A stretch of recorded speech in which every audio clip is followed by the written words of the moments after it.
It's the kind of story you wouldn't believe if it weren't true. A woman in Michigan is torn between two loves: her husband and her mortgage. Lauren locked in a once-in-a-lifetime, too. 8% mortgage rate during the pandemic, a deal so good most people would never dream of letting it go. But now, 3 years into marriage, she faces a choice that's dividing the internet: keep her dream house and that golden interest rate, or sell it, move in with her husband, and start fresh. It sounds like a simple decision, but it's anything but simple, because walking away from that kind of deal in today's market, where rates hover above 6%, feels like throwing money out the window. Yet, when Lauren called into the Ramsey Show, hoping to get reassurance that keeping the house was the smart move, she didn't get sympathy. She got a shock. The hosts didn't hesitate. They didn't sugarcoat it. They told her flat out, "Sell it. Move on.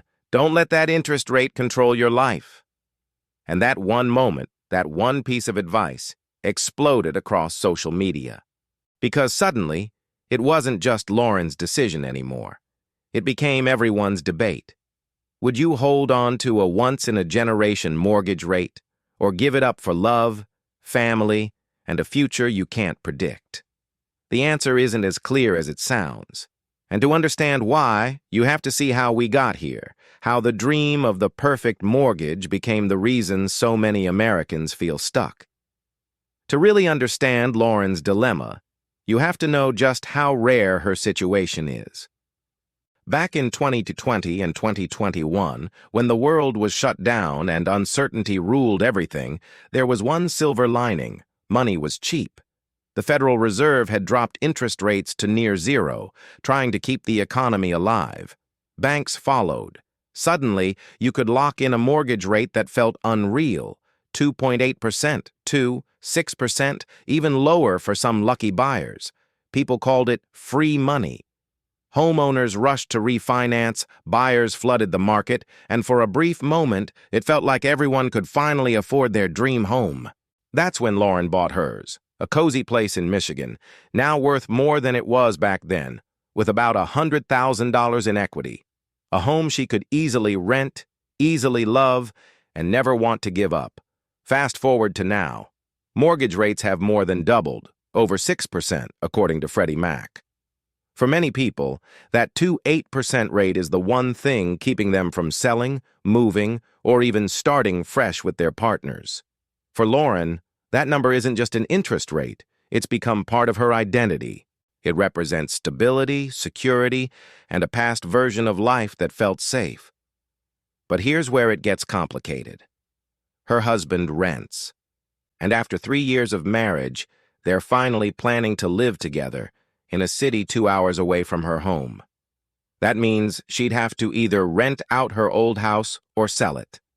And while the numbers might make sense on paper, emotionally, it's like being asked to let go of a once-in-a-lifetime win. The internet might see a financial story, but to her, it's something much deeper. Still, when she called the Ramsey Show for advice, the hosts didn't hesitate for a second. They didn't talk about the past, the market, or the rate. They saw something else entirely. Something millions of Americans are facing right now, being emotionally locked to a number that's quietly holding them back.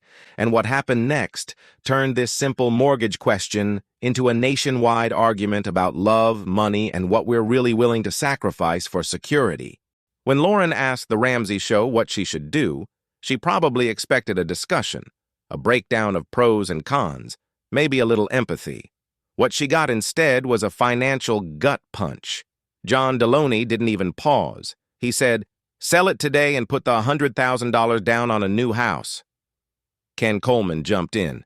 "Who cares about that stupid interest rate, man? People are parking their whole lives on this once-in-a-millennium interest rate." It was blunt, it was raw, and it hit a nerve. Within hours, clips of that moment began circulating online. Thousands of viewers weighed in, half cheering the hosts for telling the hard truth, the other half furious that they'd dismissed a woman's smart financial decision. Some commenters wrote, "I'd never give up a 2.8% rate. That's like burning money." Others fired back, "You can't build a marriage around a mortgage."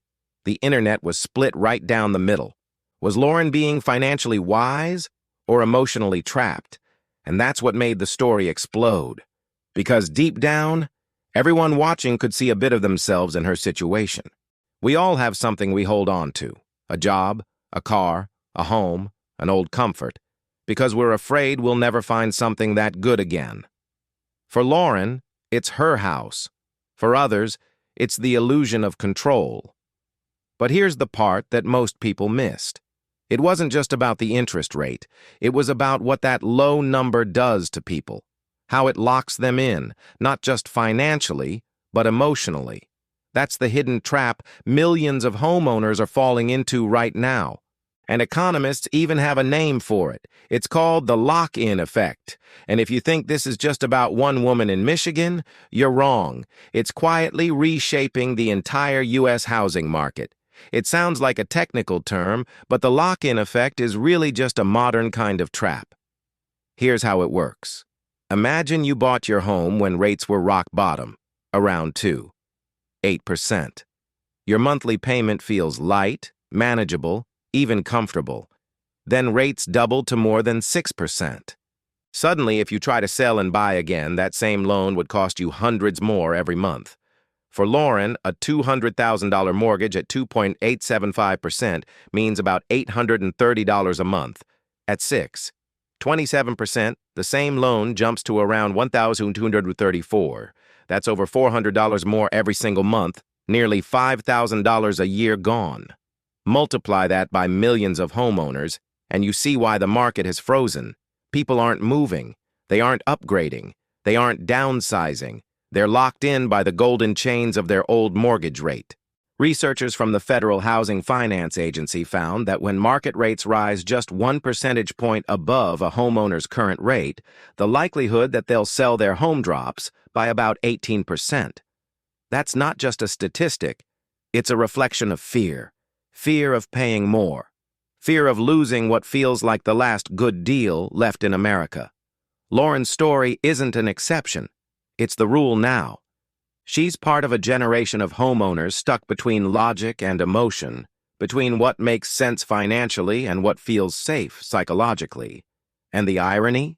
The very thing that was supposed to give people freedom, a low, stable rate, has become the thing keeping them from moving forward. But the Ramsey hosts weren't just trying to shock her. Their advice came from a deeper truth, that sometimes holding on to comfort keeps you from growth. And when we look closer at why they said sell it, move on, it starts to make uncomfortable sense. At first, it sounded harsh. Sell it and move on. But once you look past the shock, you start to see what John Deloney and Ken Coleman were really saying. They weren't attacking Lauren's financial sense. They were challenging her fear. See, Lauren wasn't just deciding whether to sell her home. She was deciding whether to start a new life with her husband, 2 hours away. And that distance changed everything. If she kept the house, she'd become an absentee landlord. Every leaking pipe, every broken appliance, every tenant issue would mean a 4-hour round trip or hiring a property manager. Time or money, either way, she'd be paying. Sure, she could rent the place out. But once you add up maintenance, insurance, taxes, and the occasional bad tenant, that easy profit can disappear fast. And what started as a smart investment quickly becomes a stressful side job. That's the point Deloney and Coleman were making. They weren't saying the 8% mortgage wasn't valuable. They were saying it shouldn't be the reason she pauses her life. Because what good is a perfect mortgage if it keeps you from moving forward? Ramsey's team calls this financial paralysis, when the fear of losing a good deal stops you from making a good decision. It's the same mindset that makes people cling to a falling stock or hold on to a house they've outgrown just because they can't stand the idea of change. And in Lauren's case, that fear was about more than numbers. It was about control, the comfort of knowing her home, her payment, her future. But comfort isn't the same as peace. That's why Deloney's words hit so hard. Don't let a stupid interest rate control your life. Brutal? Maybe. True? Absolutely. Because as harsh as it sounds, he was right. She wasn't protecting her money. She was protecting her comfort zone. And the longer she stayed there, the more she risked something bigger, missing the chance to build a shared future with her husband. But this isn't just about one couple in Michigan. It's a reflection of what's happening across the entire country. Millions of homeowners are holding on tight to their golden mortgages, even if it means putting their lives on hold.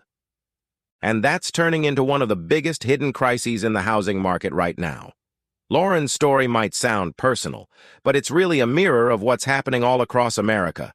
According to Freddie Mac, the average 30-year fixed mortgage rate in late 2025 is hovering around 6.27%, more than double what millions of homeowners locked in during the pandemic. And that's reshaping the housing market in ways no one expected. Across the country, families who once dreamed of moving up or downsizing are suddenly frozen in place. They don't want to trade their cozy 3% mortgage for a 6% one, even if it means passing up new jobs, new opportunities, or a better quality of life. Economists call it the lock-in effect, and the numbers are staggering. The Federal Housing Finance Agency found that when market rates rise just 1 percentage point above a homeowner's current rate, the chance of that home being sold drops by 18%. That's not a small slowdown. That's a nationwide pause button. It's why real estate listings have dried up, why inventory feels tighter than ever, and why home prices remain stubbornly high despite fewer buyers. There simply aren't enough people willing to sell. But behind all those numbers are real lives. Young couples who can't buy because older homeowners won't sell. Families crammed into houses that no longer fit their needs. People delaying marriages, relocations, even children, all because they can't let go of that perfect rate. Even the Federal Reserve has acknowledged it. Governor Adriana Kugler said high mortgage rates are pushing younger and lower-income buyers out of the market entirely, weakening homeownership for Americans under 45. So Lauren's decision to hold on or let go is bigger than her. It's part of a generational divide between those who secured financial freedom in 2020 and those who are now locked out of it completely. And if you zoom out far enough, you can see why her question, "Should I keep my house or move on?" feels so heavy, because for millions of people, it's not just about money. It's about identity, pride, and survival. But there's one more side to this story, the part that most people overlook, because when you strip away the emotions and run the numbers, the truth starts to look very different. For weeks, Lauren went back and forth, head versus heart, logic versus fear. But the numbers didn't lie. If she sold her home now, she could walk away with roughly $100,000 in equity after paying off her mortgage. That's real money, the kind that can reshape her and her husband's future together. Instead of juggling 2 homes, 2 lives, and 2 sets of bills, they could use that money as a down payment on a new place, one they both own, one that truly belongs to them. Sure, the new mortgage rate would be higher, around 6%. On paper, that looks like a loss. But when you dig deeper, it starts to look more like a trade-off. Less financial comfort now, for more emotional and relational freedom later. Because what's the point of the perfect rate if it keeps you living apart from the person you love? Lauren could rent her old home, of course. Maybe make a few $100s in monthly profit. But then there's the maintenance, the vacancies, the late-night phone calls about broken pipes. Even if the math worked, the stress might not. And that's what John Deloney and Ken Coleman were really pointing to. This wasn't just a financial question. It was a life question. They wanted Lauren to see that sometimes the smart choice on paper can quietly become the one that costs you the most. Because if she keeps chasing that low interest rate, she might save money, but lose time. And time is the one thing you can't refinance. That realization changes everything. It's the moment when Lauren, and millions of people like her, have to decide what matters more, a few $100s in savings, or finally moving forward. And that choice, as small as it sounds, could reshape not only her marriage, but how America thinks about home ownership itself. Because maybe the real question isn't, can I afford to move? Maybe it's, can I afford to stay stuck? In the end, Lauren's story isn't about interest rates. It's about what we value most. A 8% mortgage sounds unbeatable, but what good is a perfect number if it keeps you frozen in place? Because sometimes the home you're clinging to stops being a comfort and quietly becomes a cage. The truth is, Lauren isn't alone. Millions of Americans are stuck between what's smart on paper and what's right for their lives. They're holding on to low rates, old houses, and past versions of themselves, not realizing the cost of staying still. And that's the hidden twist in this story. It isn't about losing money, it's about losing momentum. Deloney and Coleman weren't telling Lauren to throw away her success. They were telling her to stop letting it define her. They were saying, "You've already won. Now it's time to move on." Because in life, just like in money, security can't replace purpose. If she sells, Lauren isn't walking away from her victory. She's cashing it in for something bigger: freedom, unity, and a future built together. It's not easy, it's not simple, and it's definitely not about numbers. It's about finally choosing to live, even when it costs a little more. So maybe the real question isn't about mortgage rates at all. Maybe it's this: would you give up a once-in-a-lifetime deal for the chance to start living your life again? Tell me what you think, because somewhere out there, another Lauren is facing the same decision, and your answer might help her finally let go.